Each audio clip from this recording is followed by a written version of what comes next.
Salut les amis, bienvenue dans ce nouveau JT du grenier où mes petits singes de la sagesse et moi-même sommes très heureux de vous accueillir pour cette émission sans trucage, sans montage, en une prise et qu'on va consacrer à la BCE qui veut recourir à l'intelligence artificielle pour comprendre l'inflation. Attends, je règle mon autofocus et donc je vous propose de mettre votre intelligence bien réelle à la disposition de la BCE pour qu'on les aide, parce que là, franchement, les pauvres, ils sont pas bien, ils ne comprennent plus rien à l'inflation.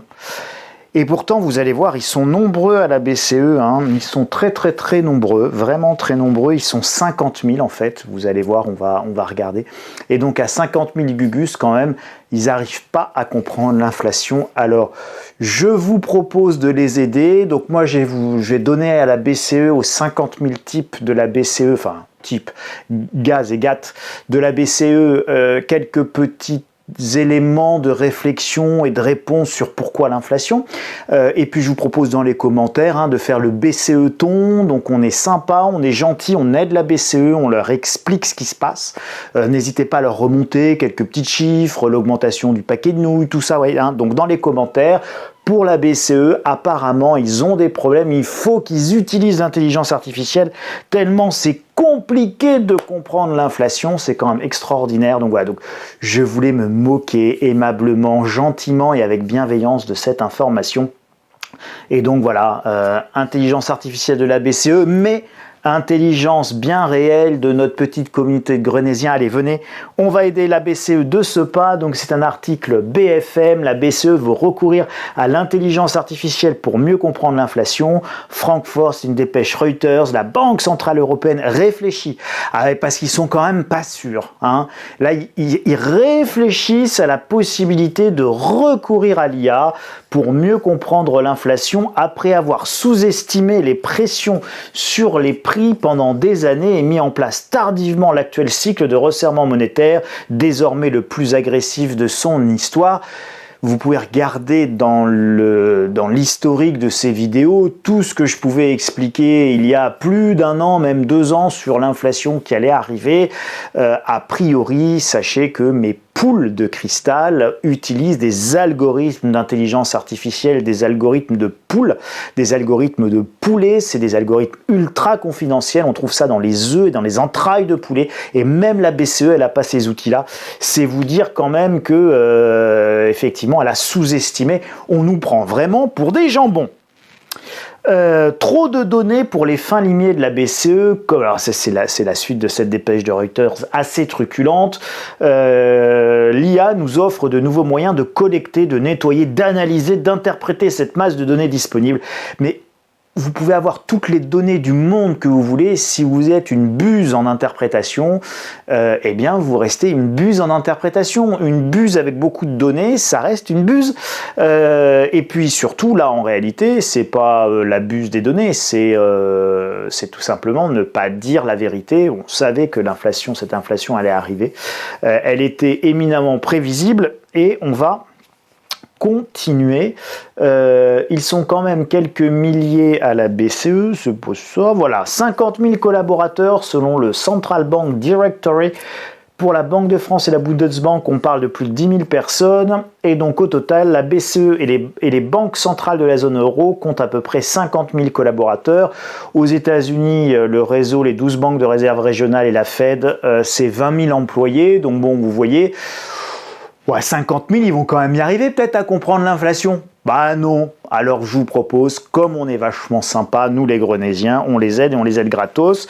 Alors, on reprend la base, il y a 2 types de facteurs inflationnistes, il y a 2 catégories, le facteur conjoncturel, le facteur structurel, première année d'économie post-bac. Alors, conjoncturel, c'est de court terme et ça disparaît assez vite, c'est lié à la conjoncture, donc c'est momentané, c'est transitoire. Et puis il y a le structurel, structurel, c'est de long terme et ça va rester longtemps et c'est un truc qui est durable. Passager durable, conjoncturel, structurel, première année de cours d'éco. Voilà, vous avez tout compris, vous pouvez aller travailler à la BCE, ils sont 50 000, ils peuvent bien en prendre un ou deux de plus. Les facteurs inflationnistes conjoncturel. On va zoomer un petit peu. Alors, qu'est-ce qu'on a de conjoncturel? Les pénuries liées au Covid. On a tous vu, Covid, pénurie, confinement, gestion de la pandémie, les usines fermées, trucs essentiels, pas essentiels. On a le droit d'acheter les chaussettes, pas les chaussettes, café, debout, café, assis. Attention, le virus, debout, t'es contaminé, assis, t'es pas contaminé. Bon, voilà. Les confinements, c'est quoi? C'est les arrêts de production. Et donc les perturbations des chaînes logistiques égale manque multiple de produits, égale pénurie. Quand il y a un pénurie, parce qu'il y a autre chose, le quoi qu'il en coûte, c'est le maintien de la solvabilité des agents économiques. Je suis chez moi, mais je suis quand même payé. Je ne vais plus travailler à l'usine, mais je suis quand même payé. Je suis confiné, mais je suis quand même payé. Quoi qu'il en coûte égale maintien de la solvabilité, non seulement maintien de la solvabilité, mais comme en plus je peux rien acheter puisque je suis confiné, je mets même des sous de côté. Donc en réalité, on a augmenté artificiellement la solvabilité des agents économiques, pas parce qu'on leur a donné plus d'argent que ce qu'ils auraient dû avoir sur cette même période, mais en revanche, ils ont beaucoup moins dépensé sur cette même période que ce qu'ils auraient dépensé si les cinémas avaient été ouverts, les restos ouverts, les magasins de fringues ouverts, vous savez, les fameux rayons de chaussettes qui étaient non essentiels, mais le rayon mayonnaise à côté, lui, vous pouviez vous infecter. Fin de confinement égale grosse demande solvable, c'est la libération, on peut tous reprendre la vie d'avant, vous savez le truc reprendre la vie d'avant, donc demande solvable et pas de produits, donc pourquoi? Parce que les usines avaient été fermées, les pénuries s'étaient installées et donc pas de produits, mais tout le monde a des sous, égale inflation en forte hausse, l'ajustement des prix, l'ajustement entre offre et demande se fait évidemment par les prix. Nous sommes dans le cas du Covid sur une inflation qui est transitoire, qui est conjoncturelle, le temps que finalement le cycle normal de l'économie reprenne son cours, que les chaînes logistiques se détendent, que les usines repartent toutes, bref, que tout le monde retourne au travail, et bien tout ça, ça prend un petit peu de temps, donc c'est transitoire, ça prend 1 an, ça prend 2 ans, mais c'est destiné à être transitoire et à se calmer. Alors, regardez, on le voit très très bien, ça c'est un graphique de l'AFP sur des données INSEE, évolution des prix à la consommation en France. Regardez, ici on est en 2020, en 2020 l'inflation baisse parce que ce sont les confinements, on n'achète pas, on ne consomme pas, il n'y a pas de notion de hausse de prix, on va même atteindre une inflation zéro pour le dernier semestre quasiment de l'année 2020. Et puis, les choses vont repartir en 2021, il va y avoir beaucoup moins de confinement, l'économie va pouvoir reprendre un petit peu son envol, et donc évidemment, la demande, c'est ce que je vous disais, on a gagné des sous, on a eu nos sous, mais on n'a pas pu dépenser, on veut rattraper le temps perdu, et donc là on a un premier choc inflationniste, on le voit très bien dans l'augmentation des prix, et puis là après mai 2022, donc le graphique qui s'arrête à mai 2022, donc février, mars, avril, mai, c'est 2-3 mois d'inflation guerre en Ukraine, en réalité après là on est monté à 10%, d'accord, donc j'ai pas trouvé de graphique qui était suffisamment joli pour vous le mettre là, mais vous avez bien l'idée. Ici, premier choc inflationniste, inflation post-Covid, on est sur 3-4% d'inflation. Ça reste gérable et transitoire. Et puis après, le deuxième choc, là, qui est la choc guerre en Ukraine, qui va nous amener à 10%. Ici, regardez, vous avez ça monte et puis ça se calme. C'était l'inflation qui allait s'inverser et revenir vers une tendance plus basse après vraiment le choc inflationniste post-pandémie, post-Covid. Ça serait certainement redescendu s'il n'y avait pas eu le choc de la guerre en Ukraine qui nous remet évidemment une deuxième louchée. Alors, la guerre en Ukraine, on pourrait penser que c'est un facteur conjoncturel. Eh oui, mais conjoncturel ici pendant 2 ans, puis conjoncturel ici pendant 2 ans, on est sur du conjoncturel qui commence à durer 4 ans. Donc on est sur du temporaire, mais vous savez, comme on aime le faire en France, sur du temporaire qui dure beaucoup. Il y a 2 primètres et je veux à ce stade du raisonnement qu'on explique aux 50 000 collaborateurs Gugus, GATT, Zega de la BCE qu'il y a 2 primètres. Alors il y en a un, ils le connaissent normalement, mais je suis même pas sûr. C'est les taux d'intérêt. Certains parmi vous n'hésiteront pas à mettre dans les commentaires que les taux d'intérêt sont fixés par la BCE elle-même. Donc ils sont peut-être au courant que c'est eux qui fixent le taux d'intérêt. Les taux d'intérêt directeurs, c'est quoi? C'est le prix de l'argent. Le prix de la location de l'argent d'ailleurs. Et puis, il y a un deuxième primètre dans le monde qui est les prix de l'énergie. Et les prix de l'énergie, c'est les prix de tout, puisque tout étant dans notre économie de l'énergie transformée, y compris ce que je suis en train de faire aujourd'hui, où je me filme sur des écrans qui ont été transportés sur d'internet, vous regardez YouTube, machin, tout ça. Bref, c'est que de l'énergie, de l'électricité qui est utilisée. Donc même quand on fait du virtuel, eh ben, nous faisons de l'énergie bien réelle. Donc l'économie, c'est de l'énergie transformée, entre autres. Et donc, le prix de l'énergie va infuser dans l'ensemble de l'économie. Donc il y a deux primètres, il y a deux variables, c'est assez simple, deux. Vous avez deux mains, il y a deux variables, il y a deux yeux, il y a deux joues, il y a deux pieds, il y a deux bras, il y a deux jambes. Je pense que c'est à la portée des 50 000 gugus de la BCE de comprendre ça. Allez, on leur réexplique. Deux primètres en économie, deux variables, pas besoin d'intelligence artificielle et d'algorithmes, de poules, de cristal hyper complexe, non, deux primètres, deux données fondamentales à surveiller, évidemment les prix de l'argent, les prix de l'énergie, et en plus l'une des deux données est fixée par la BCE elle-même. Je vous assure, ils vont y arriver, je pense qu'ils peuvent le faire, aidons-les les amis. Oui, je sais, je suis un peu taquin. Alors les prix de l'énergie, bah ça, regardez, c'est l'évolution des prix de l'énergie 2017, 2018, 2019, 2020, vous voyez, c'est assez tranquille, 2020 ça va même baisser. Confinement oblige, on va même se retrouver avec des prix d'énergie négatifs pendant une journée, un truc incroyable. Vous êtes payé pour acheter du pétrole puisqu'il n'y a plus de capacité de stockage et le monde s'est arrêté. Et le pétrole continue de couler, on n'a pas eu le temps de fermer les vannes. Et donc comme on n'a pas eu le temps de fermer les vannes, eh bien il est compliqué de stocker du pétrole. En plus, bon, les écolos, tout ça, plus le droit de mettre le pétrole dans la mer, faire des marées noires, l'écologie, les petits oiseaux. Donc, on va se retrouver, c'est du second degré, on va se retrouver avec même des prix négatifs puisqu'on va manquer de capacité de stockage. Toutes les capacités de stockage sont prises. Donc, on a même potentiellement un problème écologique. Qu'est-ce qu'on fait de ce pétrole qui sort et qu'on peut pas stocker? Et puis après, bien, vous voyez bien les déconfinements. Et là, on a la première envolée de prix de l'énergie sur toute fin 2020. Et évidemment, tout au long de l'année 2020, c'est l'économie mondiale qui repart.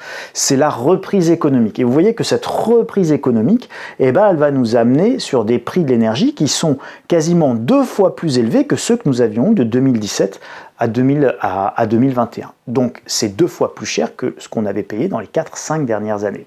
Donc, c'est déjà intéressant. Donc, vous voyez déjà que vous avez un choc inflationniste qui arrive et que ce choc inflationniste-là, il va passer de transitoire à du transitoire qui dure parce que vous avez un vrai problème sur le prix de l'énergie qui commence à monter et qui s'enquiste. Regardez, ça c'est le prix de l'électricité. Alors on voit bien 2020, vous voyez, c'était ce que je vous disais là, on est tranquille, puis là on a le premier doublement, puis après on a le triplement avec la guerre en Ukraine. Donc vous voyez que là, on est sur 2 chocs énergétiques. Un premier choc énergétique qui nous aurait amené une inflation structurelle de 3 à 4%, et un deuxième choc épique énergétique qui lui nous amène effectivement une inflation à 10-15% en fonction de ce qui se passe. Donc la BCE le sait, tout le monde le sait, et là non plus il n'y a pas besoin d'une intelligence artificielle pour comprendre simplement ce qui se passe. Avec la guerre en Ukraine, les prix d'énergie s'envolent en Europe, ce qui enquiste durablement une inflation très forte. L'économie, c'est de l'énergie transformée pour à peu près tout. Alors, on va regarder, bien, les prix de l'énergie, ils impactent directement les prix à la production. Là aussi, c'est l'INSEE. Regardez, 2010, 2012, 2014, 2016, 2018, 2020... Bah, en gros, là, c'est la base 100 et on évolue autour de la base 100. Globalement, il n'y a pas beaucoup d'inflation.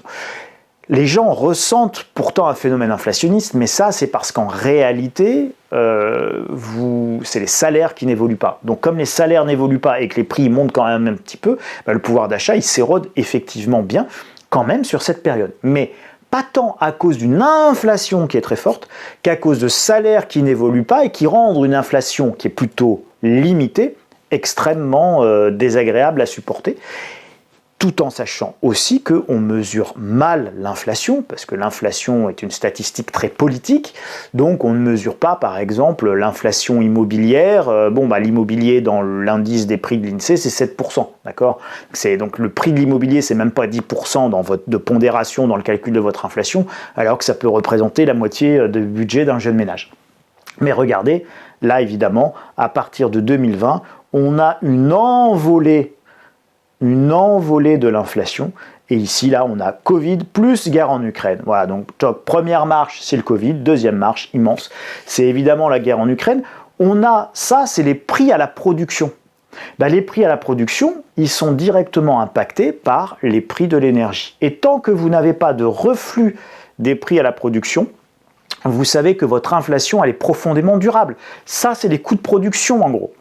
Quand vous avez les prix de production qui, en bas 100, passent de 100 à 140, ça fait 40% d'augmentation de vos prix à la production. C'est absolument considérable. Donc, c'est assez... Alors ça, après, c'est une moyenne. C'est les indices des prix de la production de l'industrie française pour l'ensemble des marchés, ensemble de l'industrie, indice des prix de production et d'importation dans l'industrie. Donc, c'est vraiment, ça va des poutrelles métalliques au ciment et au béton. Donc, c'est vraiment la totalité du spectre. Donc, en moyenne, vous êtes sur 40% de hausse des prix. C'est considérable, c'est un énorme choc inflationniste et après ça va évidemment infuser dans la totalité du reste de l'économie. Alors, les taux d'intérêt, qui est le deuxième primètre, pour réduire l'inflation, les banques centrales, qu'est-ce qu'elles font ? Elles réduisent la quantité de monnaie, elles augmentent le prix de l'argent. En augmentant le prix de l'argent, elles veulent quoi ? Elles veulent réduire les investissements, réduire la demande, réduire les crédits. Et donc, évidemment, ça réduit la consommation, ça augmente le chômage, bref. Augmenter les taux d'intérêt, c'est toujours synonyme de crise et de récession. Toujours. C'est comme le soleil se lève le matin, pas besoin d'une intelligence artificielle pour savoir que, sauf fin du monde, si demain matin le soleil ne se lève pas, c'est qu'on a un énorme problème. Allô Houston, nous avons un problème. Donc le soleil va se lever demain matin, et s'il ne se lève pas, on est tous morts. Donc il va se lever demain matin, et s'il ne se lève pas, c'est plus notre problème. Les taux d'intérêt, c'est pareil. Quand on les monte, on réduit tellement la quantité de monnaie que, bien évidemment, nous créons les conditions d'une récession. Alors regardez, c'est extrêmement intéressant. La dernière fois que les taux d'intérêt de la Banque Centrale Européenne ont été aussi élevés, c'était en 98-2000. Je vous le dis juste comme ça au passage. Petite digression digressive. Vous souvenez-vous des prix de l'immobilier en 98-2000 ? Je vous dis ça, je vous dis rien, je vous en dis pas plus, je n'en pense pas moins. Mais cogitez à ça. Ici, vous avez 2006, nous commençons à monter les taux d'intérêt. 2007, la crise des subprimes. 2009, Lehman Brothers qui s'effondrent. Alors, l'augmentation des taux d'intérêt produirait des crises économiques. Oh, dis donc, quelle découverte! Vite! Appelons une intelligence artificielle pour nous expliquer quand même comment ça pourrait marcher, parce qu'il y a tellement trop de données à analyser pour comprendre le retour de l'inflation. C'est pas moi qui le dis, c'est la Banque Centrale Européenne, et ils sont 50 000. Donc après, on baisse les taux d'intérêt, post-crise, Lehman Brothers, machin, tout ça, 2009. La crise de la dette en Europe, les problèmes avec la Grèce, etc., etc. Et puis on arrive, 2014, les taux zéro de 2014 à 2022. Et là, à partir de juillet 2022, on augmente considérablement les taux d'intérêt. Ça s'est pas encore trop bien vu dans l'économie, mais là, paf, d'accord, ma biche, paf, dirait De Funès, là, ça va poser quelques petits menus problèmes sur l'économie concrète de manière générale. La Banque Centrale Européenne va réussir à vaincre l'inflation, évidemment, au prix d'une énorme récession. Vous voyez les premiers craquements dans le marché immobilier. Alors, maintenant, passons aux facteurs inflationnistes structurels. On en a déjà parlé, je vous en ai parlé la semaine dernière, je vous en parle depuis 3 ans. La transition énergétique, c'est inflationniste. Moins d'énergie, de l'énergie plus chère, changer, faire des travaux d'isolation au même moment, changer nos fenêtres au même moment, on n'a pas les gus, on n'a pas les pompes à chaleur, on n'a pas... Bref, on n'est pas prêt, beaucoup de demandes, pas beaucoup de main-d'œuvre, beaucoup de demandes, pas beaucoup de matériel. Tout ça, c'est évidemment inflationniste. Et puis, économiser de l'énergie et produire de l'énergie renouvelable de plus en plus chère, eh bien évidemment, c'est tout ça, de toute manière, inflationniste. Inflationniste, la démondialisation et les tensions sino-américaines. Si ça peut plus venir de Chine, ça peut plus venir de Chine, la caméra peut plus venir de Chine, mon Made in Taiwan pour ma Casio, ça peut pas venir de Chine. Enfin Taïwan, c'est pas la Chine. Enfin, selon la Chine, c'est la Chine. Selon Taïwan, c'est pas la Chine. Et donc, ça pourrait faire la guerre, mon Made in Taiwan. Vous avez compris le concept. Donc, évidemment, la démondialisation, c'est potentiellement extrêmement inflationniste et pénurique, d'accord?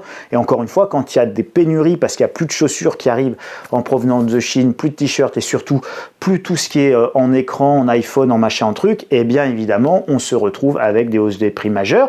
Les prix durablement élevés du pétrole et de l'énergie, on va y revenir. La guerre en Ukraine, qui est quand même partie pour durer un petit peu, hein, vu que personne ne veut qu'elle s'arrête. La fin des gains de productivité liés à l'informatique et à la révolution Internet, bon bah ça a duré pendant 30 ans, c'est bon, ça y est, c'est fait. La raréfaction des ressources et un coût d'exploitation de plus en plus important. Là, on a toute une liste de facteurs inflationnistes structurels. Ah, ça en fait de la donnée, là. Alors, il y a combien, là? Il y a combien? 1, 2, 3, 4, 5, 6. Allez, il y a 6 trucs à surveiller. Ça va, ils vont y arriver à 50 000. On fait 5 équipes de 10 000. C'est bon, hein. Et puis, bon, en plus, il y a la communauté des Graynésiens pour aller leur filer un coup de main. Gratos! L'inflation est là pour durer, mais la hausse des taux va réduire la croissance, la demande, les investissements, et donc les prix, et donc l'inflation. Donc sur ces facteurs inflationnistes structurels, on vient y mettre des facteurs déflationnistes, là vous l'aurez compris, la hausse des taux, plutôt conjoncturelle, mais après tout, la hausse des taux peut durer aussi longtemps. En provoquant une récession, la demande d'énergie devrait baisser et donc les prix s'ajuster, mais l'OPEP réduit sa production pour maintenir des prix élevés parce que les pays membres de l'OPEP ne veulent pas brader leurs dernières réserves de pétrole et en plus, ils ne sont pas très amis, copains avec les Américains, machin, tout ça, donc guerre en Russie, blablabla, pression géopolitique, donc évidemment l'énergie est utilisée comme arme par la Russie et ses alliés, la Russie n'est pas totalement isolée tout de même, par ses alliés et par les BRICS contre le bloc occidental et les États-Unis.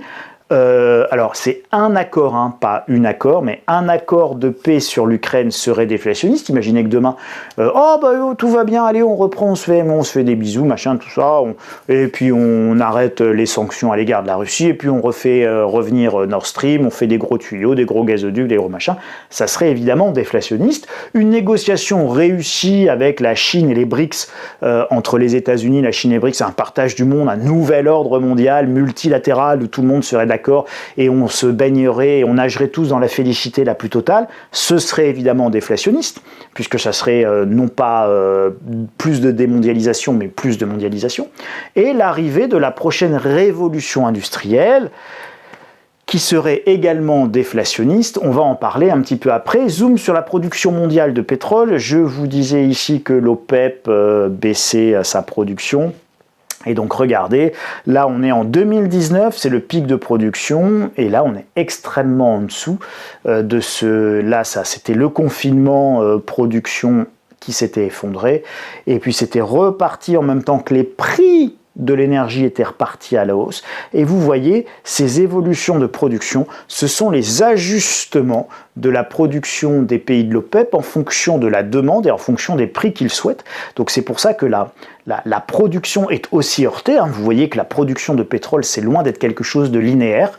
Et donc vous voyez que là, elle est volontairement diminuée pour faire monter volontairement les prix actuellement. Donc là, vous avez sous les yeux l'image de l'énergie et des prix du pétrole qui sont utilisés comme une arme de négociation et de tension géopolitique. La prochaine arrivée de révolution industrielle, c'est évidemment la robolution. Je vous présente Digit, ça c'est Digit, c'est les premiers humanoïdes robots humanoïdes, robots bipèdes, qui vont être produits en série à partir de l'année prochaine. 10 000 unités, bienvenue dans Robocop, 10 000 unités vont être produites par Agility Robotics, qui a la plus grosse usine, qui a vraiment bâti la plus grosse unité de production de robots qui vont pouvoir porter, alors ça, vous voyez, typiquement, je suis plombier, je vais pouvoir, plutôt que de prendre un jeune apprenti, me prendre un robot Digit comme ça qui va me porter les chauffe-eau. Ça va être super parce que c'est dur de porter un chauffe-eau, et ben là, je vais avoir un Digit qui va pouvoir me porter le chauffe-eau, là, il va marcher derrière moi avec sa démarche de canard, et puis il va me porter le truc qui pèse 50 kg ou 60 kg. Alors je crois qu'il a une capacité de portage max de 50 kg, mais tout ça va évidemment progresser. Donc ça, c'est profondément déflationniste, vous l'imaginez bien. Donc on peut avoir beaucoup d'inflation parce qu'on a des tensions sur l'emploi, ce genre de choses. Avec cette arrivée-là, sur les jobs peu qualifiés dans un premier temps, évidemment, ça va être compliqué. On va pouvoir changer tous nos livreurs Amazon avec une voiture autopilote de Tesla, avec un bichon à l'intérieur, un Agility là qui sort, un Digit, pardon, un Digit qui sort et qui vient vous livrer votre colis. Alors, on n'y est pas encore. Et justement, c'était ça que je voulais vous dire, on n'y est pas encore, mais regardez, la révolution Internet, elle a commencé le 12 mars 1989, d'accord? Donc le World Wide Web, c'est 12 mars 1989, Jeff Bezos crée Amazon 5 ans plus tard, en 1994, et globalement en 2024, la révolution Internet, elle est réellement terminée, et tous les gains de productivité que nous étions en droit d'attendre de cette révolution Internet sont passés dans l'économie. 30 ans ont été nécessaires. Vous allez avoir sur la robolution le même type de phénomène. Alors on peut penser que sur la robolution et sur l'IA et puis sur la convergence de l'intelligence artificielle dans la robotique, parce qu'en fait c'est ça, hein, la robolution, cette révolution robotique, c'est à la fois des machines mécaniques et des logiciels à l'intérieur qui permettent d'exploiter de manière à peu près intelligente. Alors intelligente, bon, l'intelligence, vous en débattrez dans les commentaires aussi, c'est pas évidemment de porter des caisses, etc. Mais en tout cas, ça permet simplement d'avoir une interactivité et une compréhension de la machine sur des ordres simples qui peuvent lui être donnés. Prends cette boîte, amène-la d'un point A à un point B. Bon, on est très très loin de l'intelligence, mais c'est une forme en tout cas de collaboration qui est possible. Donc c'est évidemment un immense progrès. Ça permet de se passer de gugus et de bonhommes, et donc de salariés et donc d'emplois, et donc vous l'avez compris, c'est profondément déflationniste. Alors, la conclusion, c'est que l'inflation est profondément durable parce qu'à ce stade et au moment où nous parlons, les facteurs inflationnistes l'emportent largement sur les facteurs déflationnistes, n'en déplaise à la BCE qui a besoin de l'intelligence artificielle pour analyser le truc. 50 000 gugus, vous l'avez compris, j'y reviens pas. Mais la révolution pourrait être le grand game changer. Alors c'est navré pour cet anglicisme, je ne sais pas comment on dit game changer en français, mais en gros c'est l'élément qui va venir complètement inverser la tendance, et donc les Américains parlent de game changer, le truc qui va changer complètement le game. On est sur une tendance et puis il y a un événement de rupture qui fait que la tendance devient complètement opposée. Évidemment, la révolution, ça peut faire basculer le monde d'un monde inflationniste à un monde déflationniste durablement. Pourquoi? Parce que ça va être une déflation liée à la vague de destruction créatrice, Schumpeter, une première année d'économie, enfin de mon époque, première année d'économie au lycée, induite et au gain de productivité que ça va évidemment amener. Mais la révolution peut se heurter, elle est loin d'être certaine, elle peut se heurter à la disponibilité énergétique, elle peut se heurter à la disponibilité des ressources naturelles, et puis elle peut se heurter aussi à la philosophie. Elle peut se heurter aussi au refus des hommes et au refus d'une certaine forme de progrès, à un rejet de l'obsolescence de l'homme. Donc il va se passer des choses évidemment sur cette révolution. On va avoir 3 grandes difficultés majeures: l'énergie, les ressources naturelles et l'acceptation et l'acceptabilité par les populations. Et c'est ces 3 facteurs qui vont freiner la révolution. Donc la révolution, elle va prendre du temps. On va pas passer de il n'y a pas de robot à tout le monde est humanoïde en une année, et où tout le monde va perdre son boulot en une année. Il n'empêche que ça va impacter considérablement nos vies dans les 20 ans qui viennent et ça va être un processus, comme Internet a été un processus, et là, la révolution va être un processus, alors peut-être pas sur 30 ans, peut-être qu'il sera plus court, et peut-être qu'il aura lieu plutôt sur 15 ou 20 ans. Et donc la révolution sera plus longue à venir à implanter ou à implémenter que ce que nous anticipons, bien qu'elle puisse être plus rapide que la révolution Internet. Et donc on peut partir comme ça, un ordre d'idées, plutôt sur une vingtaine d'années pour la révolution que pour la révolution Internet qui a mis 30 ans. Alors, c'est un tiers de moins, ça veut dire qu'en 10 ans, on fera la moitié du chemin, et la moitié du chemin, c'est très déflationniste, et la moitié du chemin, ça va changer beaucoup de vies. Le plus probable, c'est donc une inflation plus élevée jusqu'à la fin des années 2020, donc on va dire jusqu'à début 2030, et une baisse de l'inflation à partir pour la décennie 2030, avec un basculement vers des facteurs plus déflationnistes en 2030, car il y aura la fin de la transition énergétique. Bon, on va en baver pendant 7 ans là encore pour faire notre transition énergétique, puis globalement on va y arriver, on va réussir à construire quelques EPR de plus, on va réussir à avoir des centrales nucléaires, on va réussir à mettre plus de moulins à vent, plus de miroirs magiques, comme dit un économiste. Voilà, on va réussir à faire globalement notre transition énergétique, on va réussir à isoler à peu près nos bâtiments, à réduire un peu nos consommations, à changer nos modes de chauffage, on va se décarboner. Ça sera la fin de la démondialisation, donc on aura mondialisé ce qu'on veut démondialiser, on aura réindustrialisé ce qu'on veut réindustrialiser, donc finalement, on aura moins de facteurs inflationnistes dans ces temps qu'on ne les a aujourd'hui, et puis évidemment on aura des effets de seuil qu'on va atteindre avec la révolution et les progrès technologiques et cette nouvelle révolution industrielle.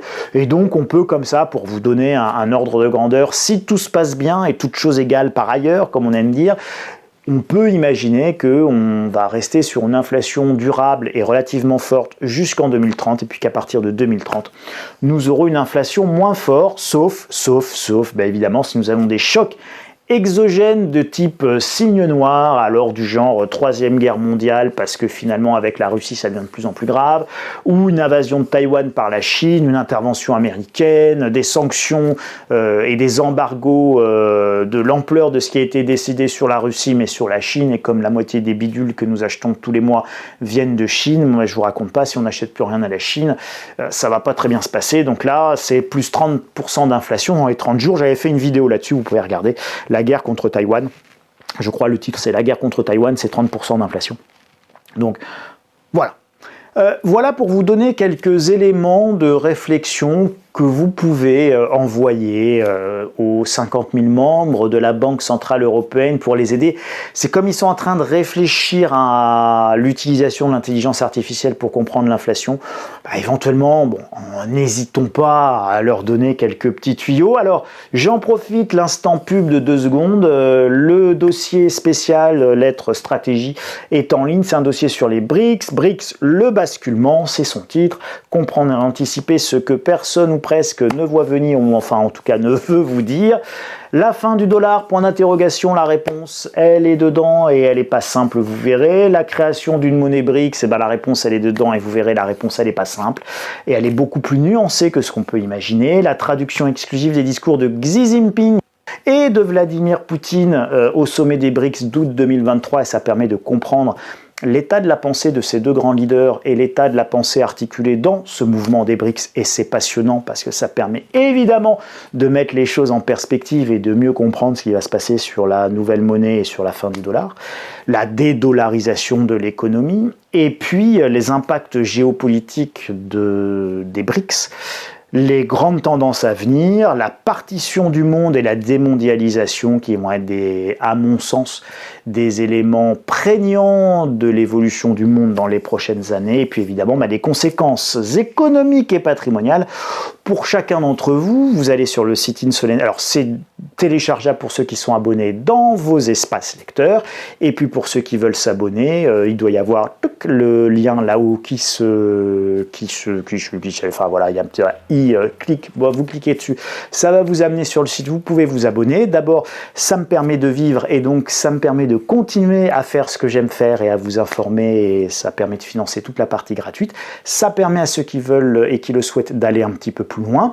Et puis, vous aurez accès, pour tout abonnement, ça donne évidemment accès à la totalité des archives, donc à tous les dossiers déjà édités. Il y en a plus de 90, donc ça vous permet là aussi, et puis depuis 2016, donc ça vous permet de mettre en perspective toute l'évolution des analyses. Donc c'est très intéressant de voir ce qui est vrai, ce qui est juste, ce qui est bien anticipé, ce qui n'avait pas été vu, etc. C'est vraiment passionnant de pouvoir regarder un travail comme ça dans la durée, c'est super intéressant. Voilà ce que je pouvais vous dire cette semaine, les amis. Un doigt de schtroumpf, vous partagez sans modération cette vidéo, y compris avec les 50 000 membres de la Banque Centrale Européenne. C'est gratuit, c'est cadeau, c'est pour eux. Sur Twitter, vous pouvez me retrouver et me suivre voilà, gratuitement pareil. Le Grenier de l'Écho, vous pouvez vous abonner évidemment à cette chaîne YouTube et abonner vos copains. Et puis vous pouvez insolentiae.com/boutique pour vous abonner à la lettre stratégie ou à lettre d'information gratuite sur le site Insolentiae, qui est une lettre quotidienne. Voilà les amis, prenez bien soin de vous. On se retrouve la semaine prochaine pour un nouveau JT du Grenier. J'espère que d'ici là, la Banque Centrale Européenne n'aura pas utilisé l'intelligence artificielle, mais votre intelligence et votre bienveillance bien réelle. Merci beaucoup pour votre attention. Merci pour vos toujours très gentils commentaires. À très bientôt. Salut les amis.